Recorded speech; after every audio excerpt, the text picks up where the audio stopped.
ஏசாயா 32 அதிகாரம்.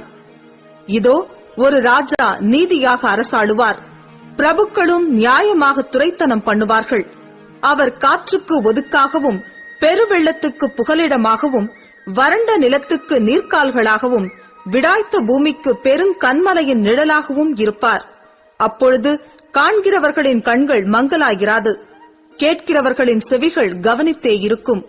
பதற்றமுள்ளவர்களின் இருதயம் அறிவை உணர்ந்து கொள்ளும். தெற்றுவாயருடைய நாவு தடையின்றி தெளிவாய்ப் பேசும். மூடன் இனி தயாளன் என்று மதிக்கப்படான், லோபி இனி உதாரன் என்று சொல்லப்படுவதுமில்லை. ஏனென்றால் மூடன் மூடத்தனத்தை பேசுகிறான், அவன் இருதயம் அநியாயத்தை நடப்பிக்கும்.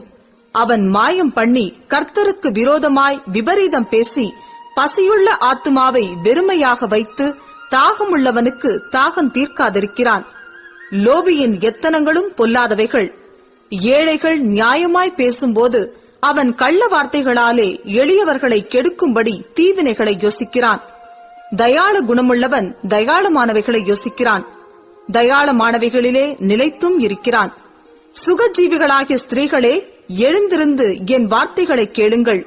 நிர்விசாரமான குமாரத்திகளே, என் வசனத்துக்கு செவி கொடுங்கள். நிர்விசாரிகளே, ஒரு வருஷமும் சில நாட்களுமாய் தத்தளிப்பீர்கள். திராட்சப்பலன் அற்றுப்போம், அறுப்புக்காலம் வராது. சுகஜீவிகளே நடுங்குங்கள், நிர்விசாரிகளே தத்தளியுங்கள். உடையை உரிந்து களைந்து போட்டு அறையில் இரட்டை கட்டிக் கொள்ளுங்கள். செழிப்பான வயல்களின் நிமித்தமும் கனித்தரும் திராட்சை செடிகளின் நிமித்தமும் மாரடித்து புலம்புவார்கள். என் ஜனத்தினுடைய நிலத்திலும் களிக்கூர்ந்திருந்த நகரத்திலுள்ள சந்தோஷம் நிறைந்த எல்லா வீடுகளிலும் முட்செடியும் நெருஞ்சிலும் முளைக்கும். அரமனை பாழாக விடப்படும், ஜனம் நிறைந்த நகரம் வெறுமையாகும். மேடும் துருக்கமும் என்றைக்கும் கெபிகளாகும்.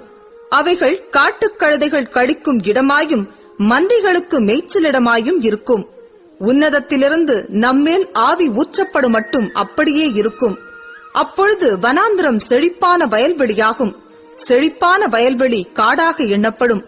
வனாந்திரத்திலே நியாயம் வாசமாயிருக்கும், செழிப்பான வயல்வெளியிலே நீதி தங்கித் தரிக்கும். நீதியின் கிரியை சமாதானமும் நீதியின் பலன் என்றுமுள்ள அமெரிக்கையும் சுகமுமாம். என் ஜனம் சமாதான தாவரங்களிலும் நிலையான வாசஸ்தலங்களிலும் அமைதியாய் தங்கும் இடங்களிலும் குடியிருக்கும். ஆனாலும் காடு அழிய கல்மழை பெய்யும், அந்த நகரம் மகா தாழ்வாய் தாழ்ந்து போம். மாடுகளையும் கழுதைகளையும் நடத்தி கொண்டு போய் நீர்வளம் பொருந்திய இடங்களிலெல்லாம் விதை விதைக்கிற நீங்கள் பாக்கியவான்கள்.